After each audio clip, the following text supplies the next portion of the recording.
Thomas Hobbes nació en 1588 en Westport, Inglaterra.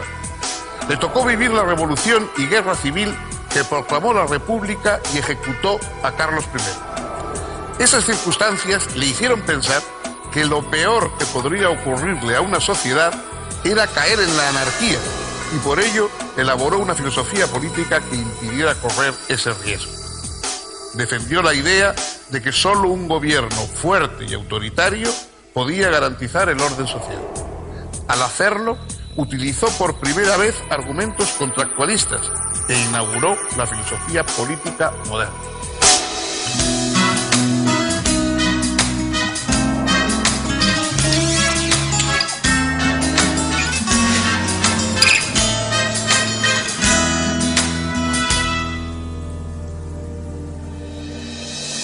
Bienvenidos. Gracias por acompañarnos en este deambular por la historia de la filosofía.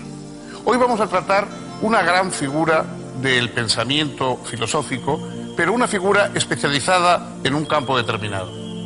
Ya saben ustedes que a lo largo de los siglos, en un principio los filósofos hablaban de todas las cuestiones, eran enciclopédicos, Aristóteles, Platón, y poco a poco se fueron centrando y los grandes filósofos se fueron especializando. Hay algunos que han seguido hablando de todas las cuestiones, pero ya empieza a haber filósofos que se centran en un aspecto y que se convierten en especialistas en un campo determinado de la reflexión. En general, la filosofía inglesa es una filosofía de fuerte contenido práctico. Los grandes filósofos ingleses siempre han estado relacionados con temas como la moral, los valores, la política, etc. Es decir, son filósofos que están muy vinculados a un conocimiento que se puede llevar a la acción. Entre estos filósofos destaca la figura de Thomas Hobbes. Hobbes era un hombre de una amplísima cultura, traductor de Homero, estudioso de toda la tradición anterior a él, y un hombre comprometido con el pensamiento político. El tema fundamental, a pesar de que Hobbes escribió muchas cosas, y sobre todo sobre temas clásicos, etc., pero la cuestión fundamental de su reflexión se centra sobre el pensamiento político. Es decir, cómo pueden vivir los hombres juntos sin enfrentarse unos a otros, sin causarse daño, sin vivir en un trastorno permanente. Y ese trastorno es precisamente el que había conocido Hobbes en su vida, porque le tocó un periodo de guerras civiles, tuvo que exilarse durante mucho tiempo a Francia, vivió la discordia de la sociedad.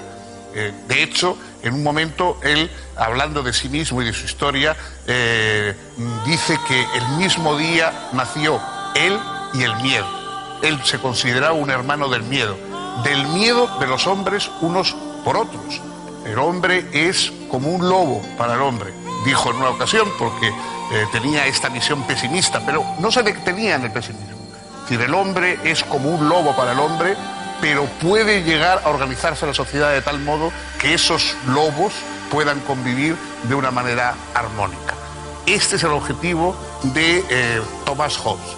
Cómo vencer ese miedo, ese recelo, esa oposición que los humanos tenemos unos a otros, de tal modo que nos juntemos y trabajemos por un bien común.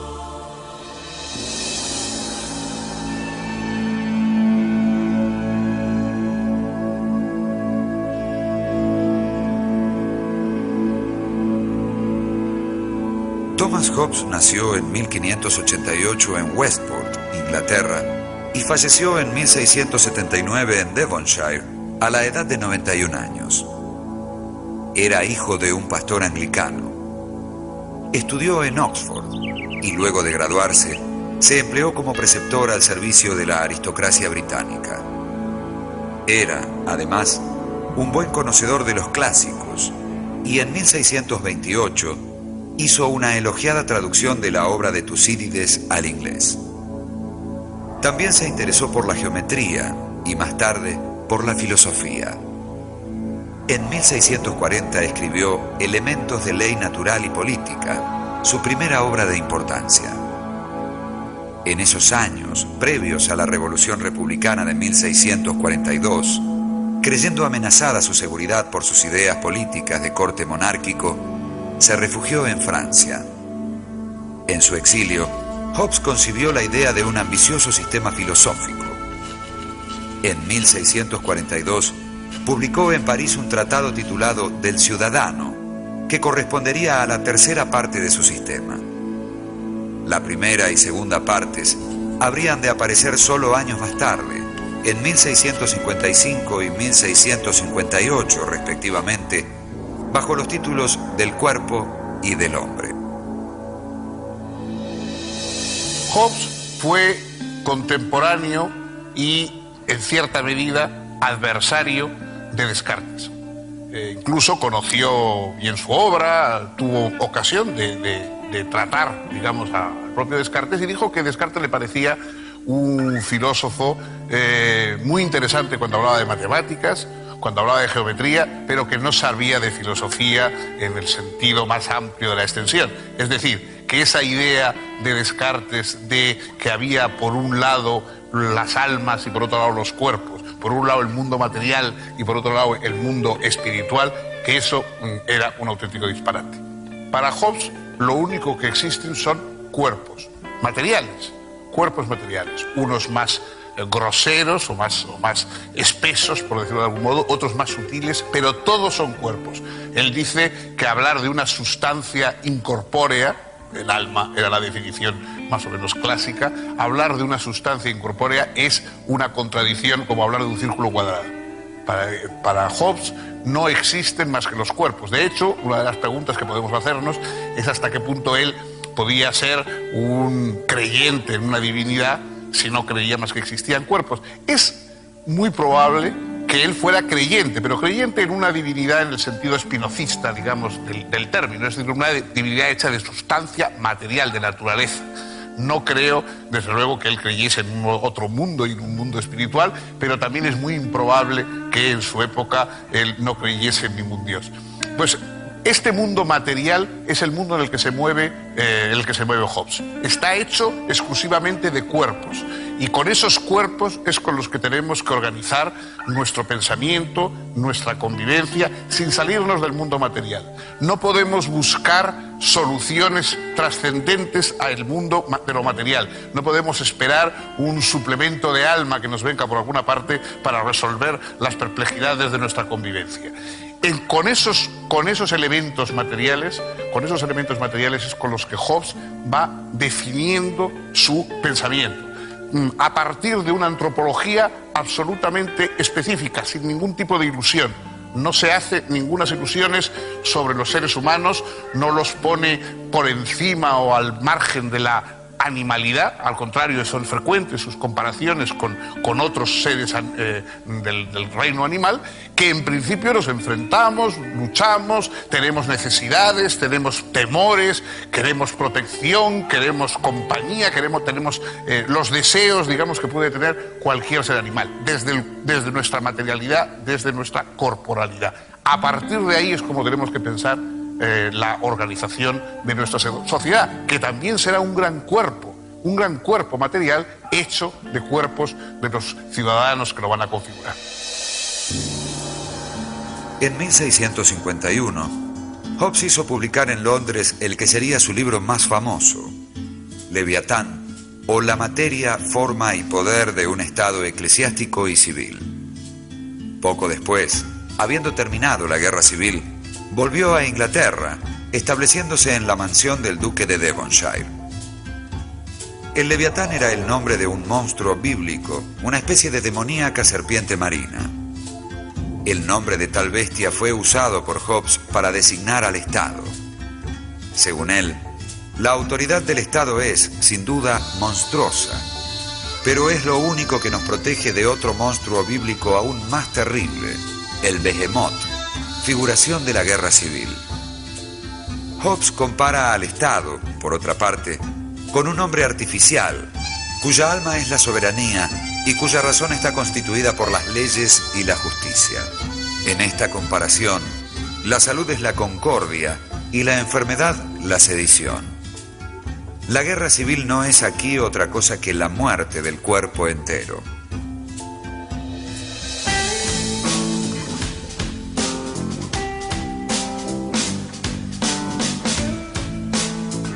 El Leviatán de Hobbes se propone estudiar la materia y origen de ese hombre artificial, el Estado.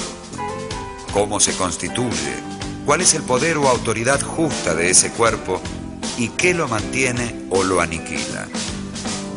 Hobbes dice que se trata aquí de un estudio estrictamente filosófico, y ello significa, para él, que toda consideración teológica está excluida.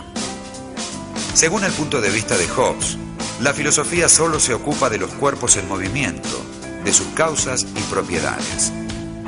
Se trata de una filosofía materialista que, por lo tanto, no toma en consideración a Dios o a realidades espirituales, pues nadie puede tener una idea que represente algo no sujeto a sensación. Los cuerpos de los que se ocupa la filosofía, dice Hobbes, son de dos clases. Por un lado están los cuerpos naturales, hechos por la naturaleza, y por otro lado, los cuerpos sociales, formados por la voluntad y los acuerdos de los hombres.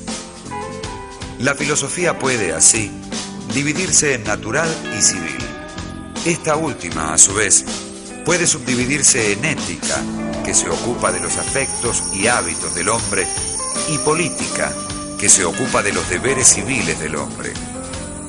La filosofía civil, según Hobbes, pretende, al igual que la filosofía natural, un conocimiento coherente y sistemático de relaciones causales. Si la totalidad de las causas de un fenómeno se dan, éste se produce siempre. Por lo tanto, todos los efectos son necesarios.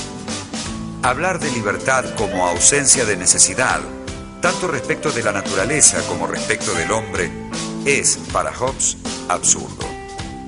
La actividad voluntaria de los seres racionales y de los cuerpos sociales que ellos constituyen está tan determinada por leyes necesarias como la actividad de los cuerpos no dotados de conciencia. No hay otra causalidad que la causalidad necesaria. Estamos aquí ante un determinismo mecanicista, aplicable tanto en la esfera humana como en la no humana.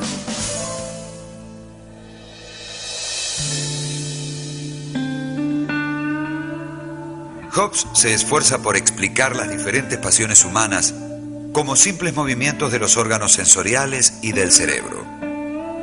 En cuanto al desarrollo de las facultades intelectuales, entiende que el factor determinante reside en el deseo de poder. Cada persona busca garantizar su propia conservación y la satisfacción de sus deseos.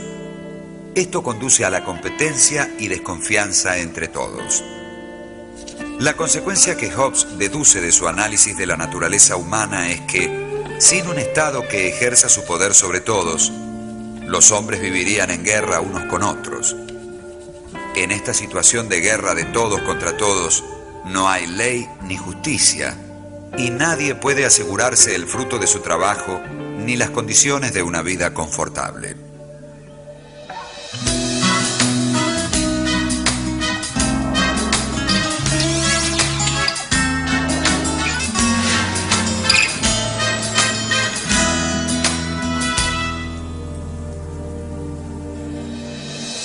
En un principio, los humanos vivían en una situación de salvajismo. La idea de Hobbes es que venimos de un caos de garras, dientes y enfrentamientos atroces, de los cuales ha ido poco a poco surgiendo la estructura social.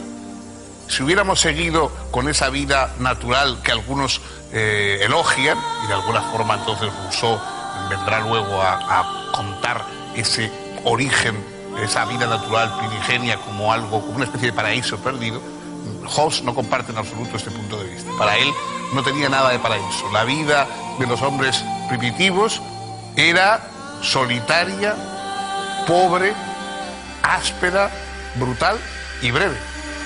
Breve porque los enfrentamientos mortales terminaban siempre destruyendo a los humanos. Entonces, lo primero es llegar a la conclusión de que los fuertes se imponen a los débiles. Esa es la primera organización del mundo. Los más fuertes obligan a los demás a someterse, a obedecerles, a trabajar para ellos, etc. Pero los seres humanos, aun los más fuertes, tienen muy poca diferencia de fuerza respecto a los débiles. Todos los seres humanos, más o menos, somos del mismo poderío. Y además todos tenemos que dormir. tenemos que dejar nuestra vigilancia en un momento. Entonces, cualquier ser humano, por fuerte, por potente que sea, antes o después se duerme, y el más débil o el más mísero de los otros seres humanos puede apuñalarle mientras duerme y liquidarle. Con lo tanto, nadie está tranquilo, por muy fuerte que sea, mientras no cuente con el acuerdo y el amparo de los demás. De ahí es de donde tiene que surgir el comienzo de la vida social, de ese miedo. Es decir, por muy seguro que esté uno, nunca está seguro si los demás le amenazan. Nadie está seguro si vive rodeado de gente que en un momento o en otro pueden liquidarle. Hay que organizar la comunidad a partir de los ciudadanos para quitarse ese miedo que tienen unos por otros. Y entonces hay que ceder, cada uno de los ciudadanos tiene que ceder su agresividad, ponerla bajo un manto de un soberano que sea el monopolizador de toda la agresividad humana. Los seres humanos renuncian a su fuerza, a su violencia, se ponen debajo de un monopolizador de la fuerza y por lo tanto todos ya pueden vivir sin temor unos a otros, aunque temiendo todos ellos naturalmente al soberano que impone la ley. La ley surge de un acuerdo entre los ciudadanos, desde luego, el acuerdo de dejar de temer y de ceder su fuerza para no tener que estar constantemente enfrentados unos a otros.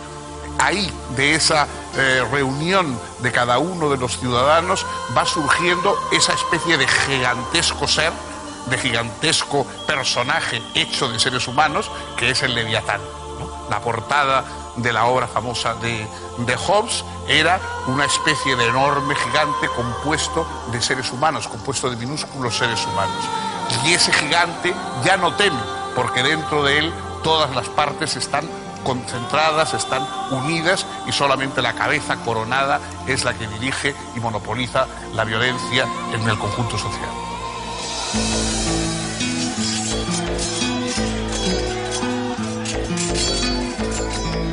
Es lógico, dice Hobbes, que el hombre quiera superar el estadio de la guerra de todos contra todos. Pero la paz solo puede obtenerse mediante la organización de la sociedad.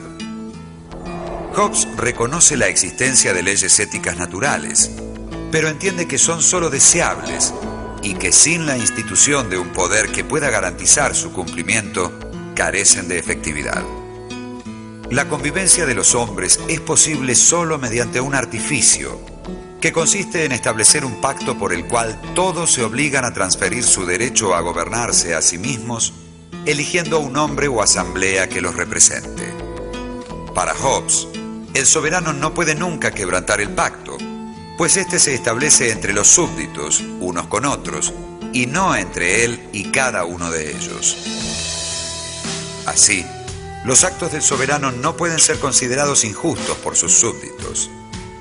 El soberano, en tanto es quien garantiza el imperio de la ley, no puede ser él mismo juzgado ni castigado. Es él quien establece las normas que rigen el orden de la sociedad. Y a él le corresponde juzgar, recompensar y castigar, aunque lo haga arbitrariamente. El súbdito le debe su sumisión absoluta, en tanto el soberano cumpla el fin en vistas del cual fue revestido del poder. La idea de Hobbes es que no importa qué tan dañino pueda ser el poder soberano, ejercido cruel y caprichosamente, siempre será peor el daño de la anarquía. No obstante, Hobbes establece que cada súbdito es libre en todas aquellas cosas cuyo derecho es intransferible mediante pacto alguno. Por ejemplo, si los hombres convinieran no defender sus propios cuerpos, ello carecería de toda validez. Sin embargo, más allá de los particulares casos en que Hobbes admite algún derecho a la desobediencia, queda claro que entiende que, para él, el poder soberano no solo debe ser obedecido, sino que debe quedar más allá de las discusiones y hasta de las habladurías irreverentes. Por su parte, el soberano debe procurar el bien del pueblo por medio de la instrucción y de las leyes. Hobbes va aún más lejos y condena al soberano, sea en la persona de un rey o de una asamblea, que se niegue a instruir al pueblo. Las últimas páginas del Leviatán plantean una serie de principios prácticos que alejarían, según Hobbes, las posibilidades de guerra civil. Que la justicia sea administrada por igual a ricos y pobres, que se condenen las venganzas privadas, que los impuestos sean equitativos, que el Estado provea a la caridad pública, que los vagos sean obligados a trabajar y que el soberano escoja buenos consejeros. Aunque el argumento de Hobbes justificaba y defendía el poder absoluto del soberano, no fue recibido sin profundas sospechas por parte de los monárquicos. En primer lugar, para las ideas tradicionales, el rey era el dueño de vidas y haciendas de la nación toda por voluntad divina y solo debía rendir cuentas a Dios. Hobbes, en cambio, hacía residir la autoridad estatal en el acuerdo de los ciudadanos. Planteaba que originariamente los hombres son iguales y libres y que forman una sociedad por consentimiento común.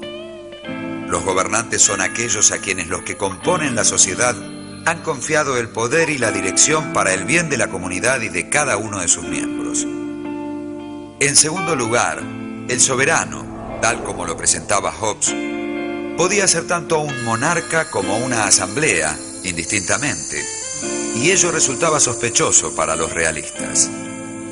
Finalmente, el sometimiento a la voluntad del soberano, para Hobbes, debía ser total, sí, pero siempre y cuando el soberano estuviese en condiciones de garantizar la seguridad y el orden social. En caso contrario, resultaba válido reemplazar al gobernante.